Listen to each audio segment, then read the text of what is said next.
The sun was high over Willow Creek Estates, casting shimmering reflections across the surface of the private community pool. Marcus Bell, a respected tech consultant and longtime homeowner, lay back on a poolside lounger with a book in hand, enjoying a rare break from his packed schedule. Dressed in casual shorts, sunglasses, and a soft linen shirt, Marcus looked every bit the image of relaxation. His phone rested on the table next to him, recording the gentle sounds of the breeze and chirping birds. A pitcher of iced tea sweated beside a folded towel. That peaceful moment shattered when the sharp sound of approaching boots echoed through the gated pathway. "Sir, we need to speak with you." Marcus sat up slowly, raising his brow. Two officers in uniform stood just outside the pool fence. One had his hand resting near his holster. The other scanned the area like he expected something to jump out at him. Behind them, a woman stood with her arms crossed, filming everything on her phone. Marcus recognized her. She was new to the neighborhood, someone he'd only seen in passing. "Is there a problem?" Marcus asked calmly. "We received a report of suspicious activity at the pool. Are you a guest here?" Marcus blinked. "No," he said, reaching for his phone. "I live here." The younger officer exchanged a glance with his partner. "Can we see some ID? And maybe proof that you're actually a resident here?" Marcus didn't move right away. Instead, he let the silence stretch, his phone now discreetly recording. "You're asking if I belong at my own house?" he finally said, coolly. The woman behind the camera whispered, "Oh, this is gonna go viral." Marcus kept his expression neutral, but his fingers tapped lightly on the arm of the lounger, a rhythm that only someone observant would recognize as irritation cloaked in control. "I'll show you whatever you need," Marcus said, standing up slowly and keeping his phone pointed toward the officers. "But I'm curious, what exactly did the suspicious activity entail? Reading a book too aggressively?" Neither officer laughed. The older one, whose badge read Thompson, took a step closer. "We were told someone who didn't appear to be a resident was loitering near the pool. There was concern about trespassing." Marcus gave a short laugh. "Ah. So, reading a book quietly while drinking iced tea in a gated community now qualifies as suspicious?" Thompson didn't answer. The younger officer, Reed, according to his name tag, looked uncomfortable. Marcus walked over to the gate and unlocked it with a small key fob from his pocket. "This gate only opens with a resident's key," he said plainly. "Want me to demonstrate again?" He waved the fob. The gate beeped and clicked shut, then opened again when he pressed the button. Reed scratched his neck. "Okay, but we still need to confirm you live here." "Absolutely," Marcus nodded. "And I'll do it on camera. Not for your sake, for mine." He turned the phone so the officers could see it was still recording. "For the record, my name is Marcus Bell. I've lived in this community for 8 years. You can verify that with the HOA. Or," he stepped over to the side table, lifted a waterproof pouch, and pulled out a laminated access card with his name and address clearly printed on it. "You can scan this."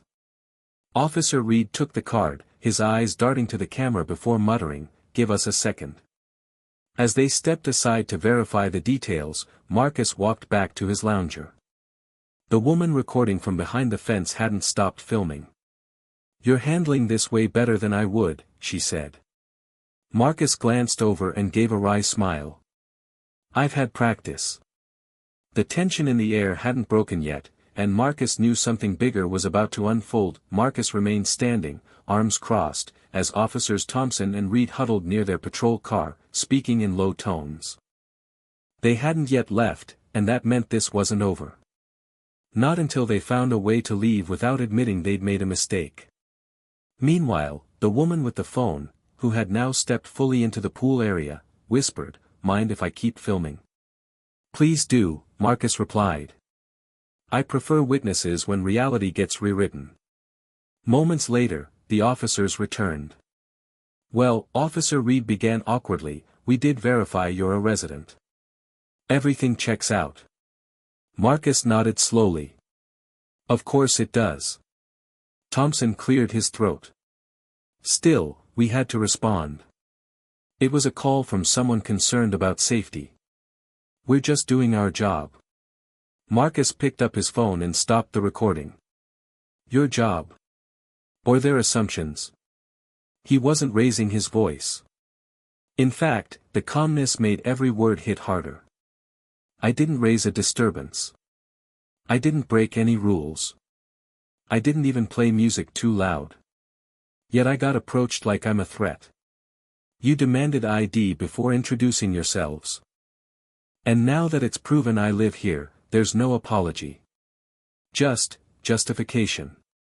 The air fell silent. Officer Thompson shifted. Sir, again, we were just, no, Marcus cut him off. You were just confirming a bias. And I was just enjoying my day, until you tried to turn it into a scene. He tapped his phone. Fortunately, I caught the whole thing on camera. So did she, he nodded toward the woman still filming. And I think the HOA, and probably the local news, will find it very educational. The woman smiled. Already uploading it. Both officers looked visibly uneasy now. Thompson cleared his throat. We're leaving now. Have a good afternoon. You too, Marcus said, already turning away. But inside, he knew this wasn't ending here, this was only the beginning of something bigger. By the time the sun dipped below the rooftops of Willow Creek Estates, the video had already racked up over 80,000 views online. The woman who had recorded everything, her name was Elena, posted the clip to a neighborhood Facebook group and then cross-shared it to a local community watchdog account on social media. Captioned, "Man harassed at his own pool, watch what he tells the cops." The clip was quickly picked up by influencers and even a few journalists. Marcus sat on his porch that evening with his laptop open, phone buzzing non-stop. His inbox was full. Messages from neighbors, some apologizing. Some asking questions. And a few, disturbingly, still defending the officers. One message stood out, it was from the president of the Homeowners Association. Mr. Bell, we were unaware of today's incident until the video surfaced. We would like to schedule a meeting with you to address what happened. This does not reflect the values of our community. Marcus leaned back in his chair. His values weren't something that needed to be explained, they were lived. Quietly. Respectfully. And now, publicly. Just then, a knock came at his door. It was Elena, holding a printed screenshot of one of the comments under her video. She handed it to him. It read, "That man handled this with class. Hope the local station picks it up." "They will," she said. "Channel 9 messaged me. They want to talk to you." Marcus smiled faintly. "Then let's give them the truth." The following afternoon, a Channel 9 news van rolled into Willow Creek Estates. Marcus stood at the edge of his driveway, dressed in a clean polo and slacks, composed, but purposeful. Elena stood nearby, mic'd up as well. The reporter, Jenna Morales, approached them both with a practiced smile and a clipboard of notes. "Thanks again for agreeing to this on short notice," she said. "We want to make sure your side is told clearly." Marcus nodded. "That's the only reason I agreed." The interview began right in front of the pool entrance, the very spot where the confrontation had occurred. Jenna looked into the camera. "We're here with Marcus Bell, a longtime resident of this neighborhood, whose recorded interaction with two responding officers has now gone viral. Mr. Bell, what went through your mind when they approached you that day?" Marcus didn't hesitate. "I was disappointed, but not surprised. I've lived here for nearly a decade. I pay HOA dues. I follow every rule. And still, someone thought I didn't belong here, and that alone was enough to bring police into my peaceful afternoon." Jenna followed up, "You remained incredibly calm during the entire interaction. What kept you from escalating it?" "I knew if I raised my voice, they'd say I was being aggressive. If I stood up too quickly, I'd be threatening. So I stayed calm and recorded, because in today's world, evidence matters more than explanation. Elena stepped in. And I filmed too. Because silence helps nobody. The truth had to be seen, not just told. Jenna glanced at her notes. Since the video surfaced, have you heard from the local police department? Marcus nodded. They reached out this morning. Said they're launching an internal review and offered a formal apology. Jenna raised an eyebrow. Do you accept it? He paused. I accept the apology. But change means more than a statement. Let's see if they show up at the next HOA meeting, uninvited, this time. As the camera panned out for the closing shot, Marcus stood by the pool fence once more, only now, he wasn't alone, and this time, the story was his own. 3 nights later, the HOA community center was packed, standing room only. Residents from every corner of Willow Creek Estates had shown up for the emergency meeting, drawn in by the now viral video and the public attention it brought. Some were supportive. Others were uncomfortable. But all were curious. Marcus walked in quietly but confidently, followed by Elena. A few neighbors offered him respectful nods. Others avoided his gaze. At the front table sat Margaret Dillard, president of the HOA, flanked by 2 board members. She cleared her throat into the microphone. We're here tonight to address a matter that has drawn national attention to our community. Mr. Bell, thank you for being here. Marcus stepped up to the podium as murmurs echoed throughout the room. I won't take much of your time, he began. You've all seen the video.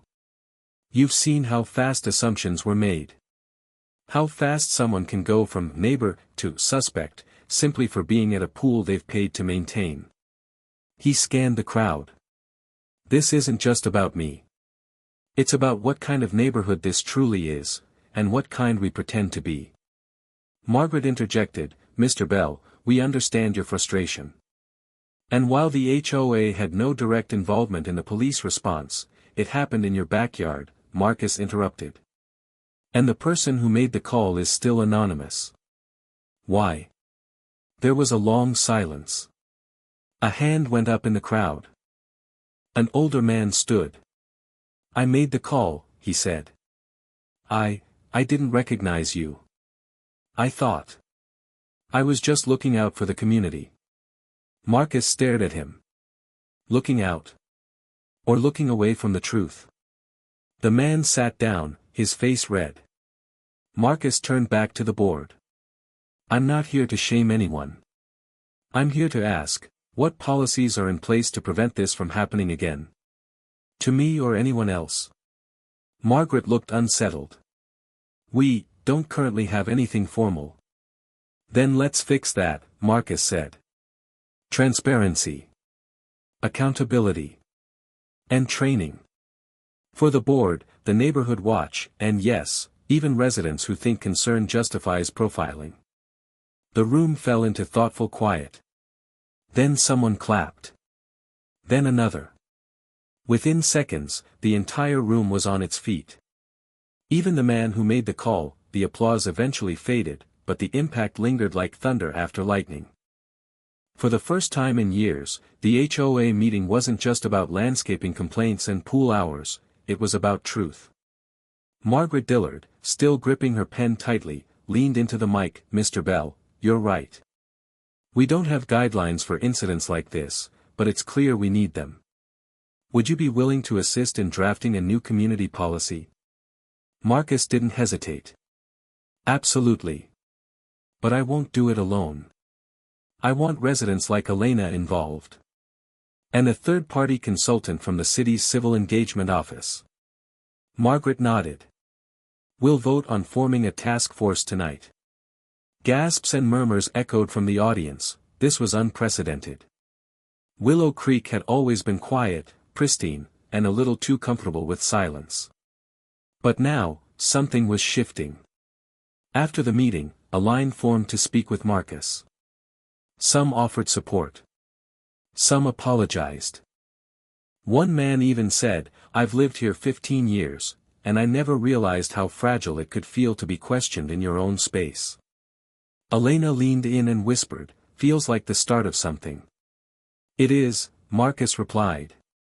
"Because if this community can change, maybe others will too." Later that night, as Marcus scrolled through his phone at home, he saw a new headline trending: "Man confronted by cops at his own pool now leads HOA reform. Here's what he did right." Below it, the video had crossed 1.2 million views. A message popped up from Channel 9, "We'd like to do a follow-up segment. You've started a conversation bigger than the neighborhood." Marcus set the phone down, looked out over his now quiet pool, and exhaled deeply. He hadn't planned to go viral.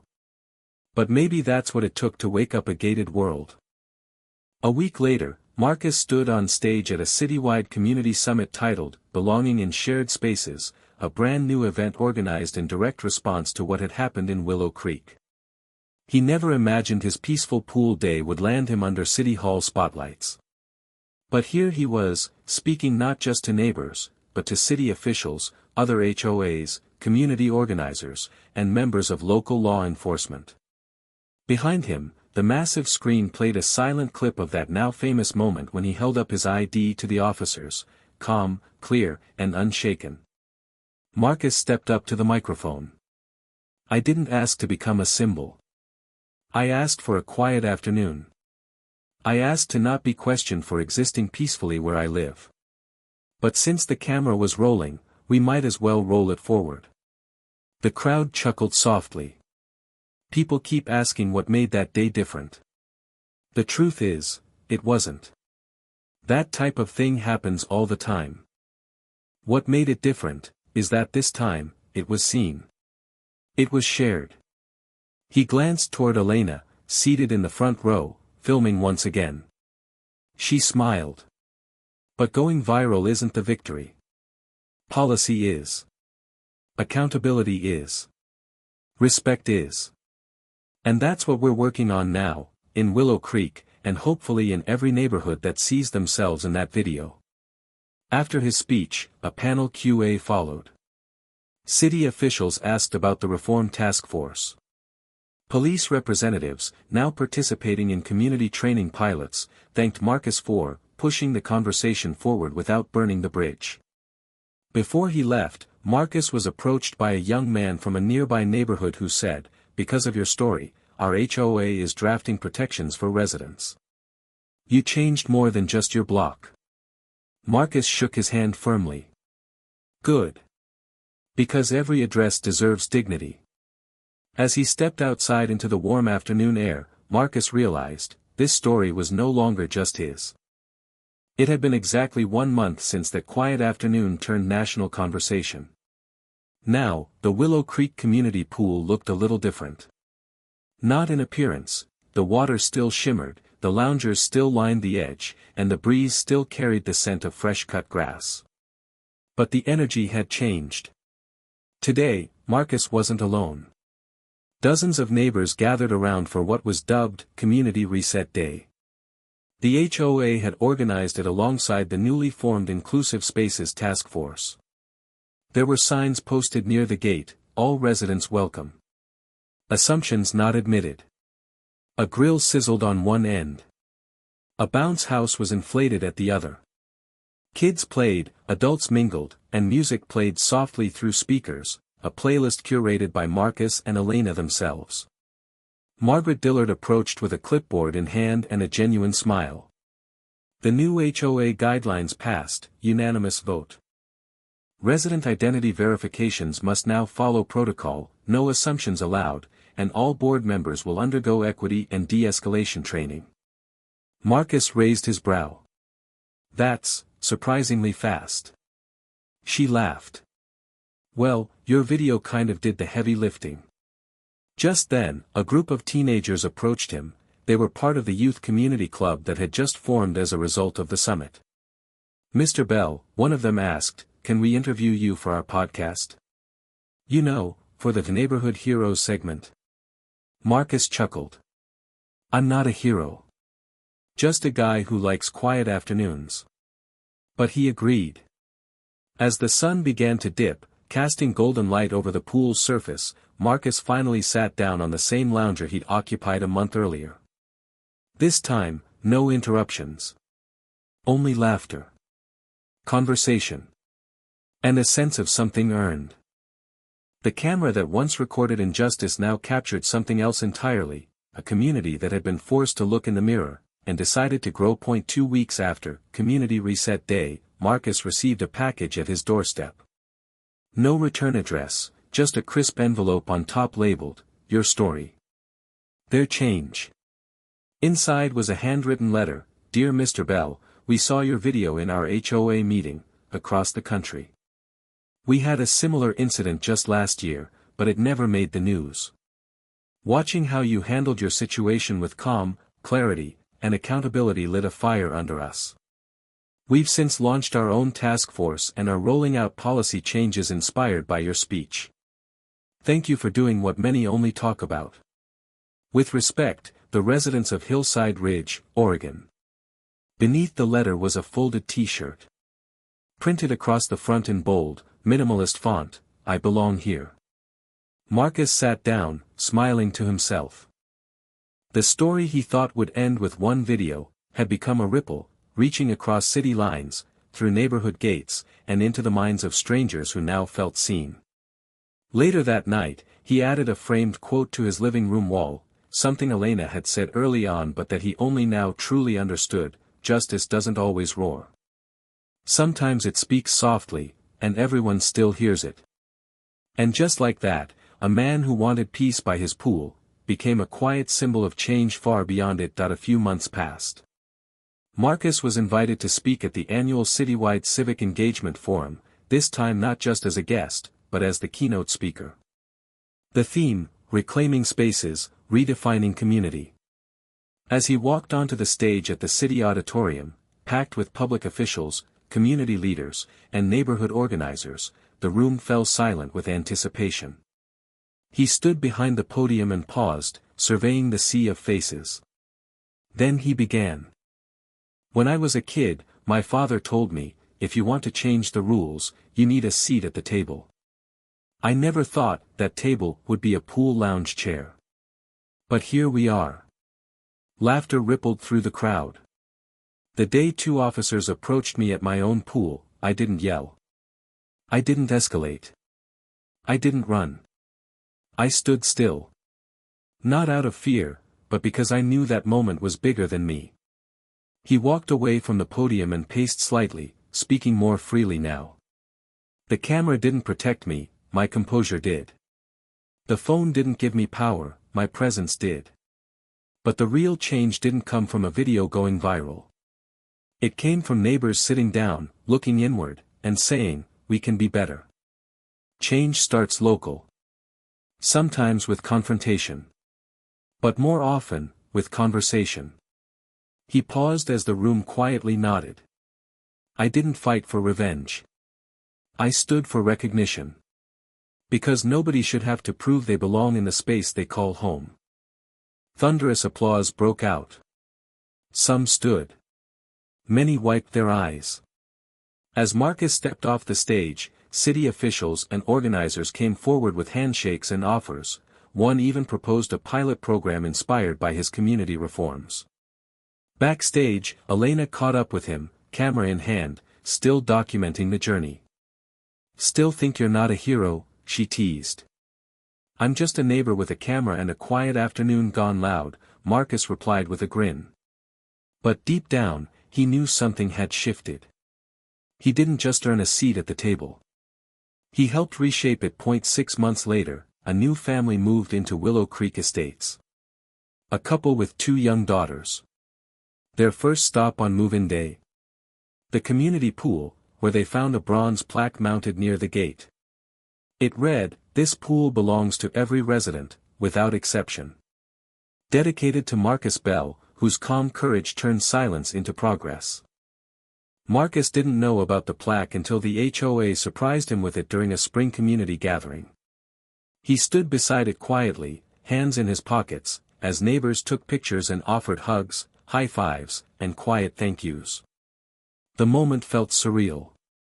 He had never asked to be the face of anything, not a movement, not a committee, not even a headline. But by standing his ground without raising his voice, he changed the way his neighborhood saw itself, and how many other communities approached similar issues.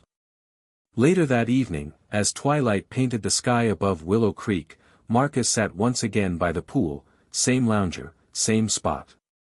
Only this time, no cameras. No noise. Just peace. He watched as the new family played in the water. The father caught sight of Marcus and waved.